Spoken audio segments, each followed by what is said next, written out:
அன்பு நேயர்களுக்கு கனிவான வணக்கம். ஓபிஎஸோடு நெருக்கம் காட்டும் செல்லூர் ராஜு. ஆரம்ப காலத்திலிருந்து ஓபிஎஸ்க்கு எதிராக செயல்பட்டு வந்தவர் செல்லூர் ராஜு. ஒரு காலத்தில் ஓபிஎஸ்ஸின் தீவிர ஆதரவாளராக இவர் செயல்பட்டு வந்தார். ஆனால் திடீரென ஓபிஎஸ்க்கு எதிராக இவர் மாறிப்போனார். செல்வி ஜெயலலிதா இறந்த பின்பு ஓபிஎஸ் முதலமைச்சராக்கப்பட்டார். அப்பொழுது ஓபிஎஸ் அவர்கள் தொடர்ந்து முதலமைச்சராக தொடர விரும்பியதாக கூறப்படுகிறது. தமிழகத்திற்கு ஜல்லிக்கட்டு தடை விதிக்கப்பட்டிருந்த போது தமிழகம் தழுவிய போராட்டம் முன்னெடுக்கப்பட்டது. இந்த போராட்டத்தில் ஆளும் அரசால் எதுவும் செய்ய முடியவில்லை. அப்பொழுது முதலமைச்சராக இருந்தவர் ஓபிஎஸ் தான். ஓபிஎஸ் நேரடியாக டெல்லிக்கே சென்று மத்திய அரசோடு பேசி ஜல்லிக்கட்டை நடத்தியே ஆக வேண்டும் என கேட்டுக்கொண்டதால் ஜல்லிக்கட்டு மீதான தடை நீக்கப்பட்டு நடத்த அனுமதி பெறப்பட்டது. அப்பொழுது ஜல்லிக்கட்டு நாயகரே என ஓபிஎஸ்ஐ வாழ்த்தி அவருக்கு மிகப்பெரிய வரவேற்பு அளிக்கப்பட இருந்தது. மதுரையில் ஜல்லிக்கட்டை தொடங்கி வைக்க சென்னையிலிருந்து விமானத்தின் மூலமாக ஓபிஎஸ் மதுரைக்கு கிளம்பினார். மதுரையில் இறங்கிய அவர் அலங்காநல்லூர் செல்வதற்குள்ளாக வழியில் பல்வேறு இடங்களில் அதிமுகவினரே மரங்களை வெட்டி அவர் செல்லாமல் தடை விதித்தார்கள். இதற்கு அனைத்திற்கும் பின்புலமாக இருந்து செயல்பட்டது செல்லூர் ராஜு என்று கூறப்படுகிறது. இது சசிகலாவின் மூலமாக செல்லூர் ராஜு இந்த செயல்களை மேற்கொண்டார் என்றும் கூறப்படுகிறது. சசிகலா தான் ஓபிஎஸ் பெயர் பெற்றுவிடக் கூடாது என்பதற்காக இது போன்ற தடைகளை ஏற்படுத்த கூறினார் என்றும் சொல்லப்பட்டது. மேலும் அப்பொழுது ஏற்பட்ட ஒக்கி புயலிலும் ஓபிஎஸ் சிறப்பாக செயல்பட்டார். அதிலும் அவருக்கு நல்ல பெயர் கிடைத்தது. தொடர்ந்து ஓபிஎஸ் நல்ல பெயரை சம்பாதித்துக் கொண்டிருந்தால் அவரை முதலமைச்சர் பதவியிலிருந்து இறக்க முடியாது. மேலும் கட்சியையும் கைப்பற்றி விடுவார் என்ற ஆதங்கம் சசிகலாவுக்கு ஏற்பட்டது.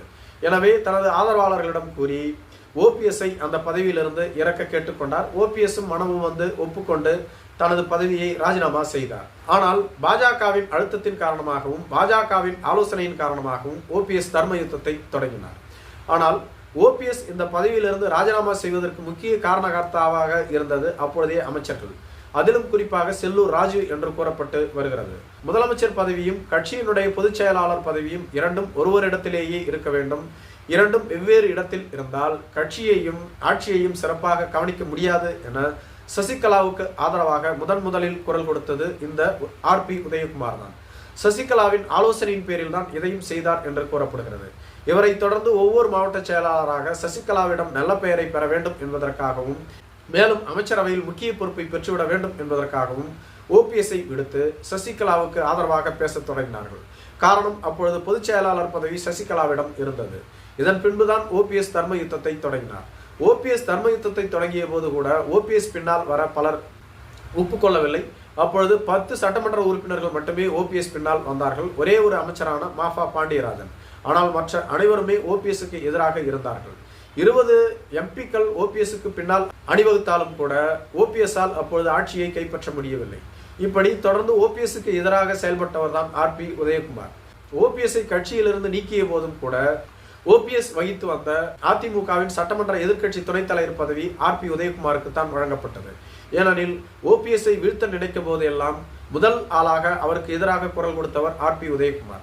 தற்பொழுது சில நாட்களாக ஓபிஎஸ்ஐ அண்ணன் என ஆர்பி உதயகுமார் அழைத்து வருகிறார். காரணம், தேர்தல் நெருங்கிவிட்டது. ஓபிஎஸ்ஐ பகைத்துக் கொண்டு மதுரையில் அவரால் வெற்றி பெற முடியாது. மதுரை, தேனி, திண்டுக்கல், ராமநாதபுரம், சிவகங்கை பகுதிகளில் முக்குளத்தூர் வாக்கு வங்கி அதிகம். மேலும் ஓபிஎஸ்ஸின் ஆதரவாளர்களும் அதிகம். அவர்களை பகைத்துக் கொண்டு வெற்றி பெறுவது இயலாது என்பதற்காகத்தான் ஆர்பி உதயகுமார் இதுபோன்று பசப்பு வார்த்தைகளை மேற்கொண்டு வருகிறார். தேர்தல் முடிந்த பின்பு மீண்டும் ஓபிஎஸ்க்கு எதிராக செயல்படுவார் என்று கூறப்பட்டு வருகிறது. நன்றி.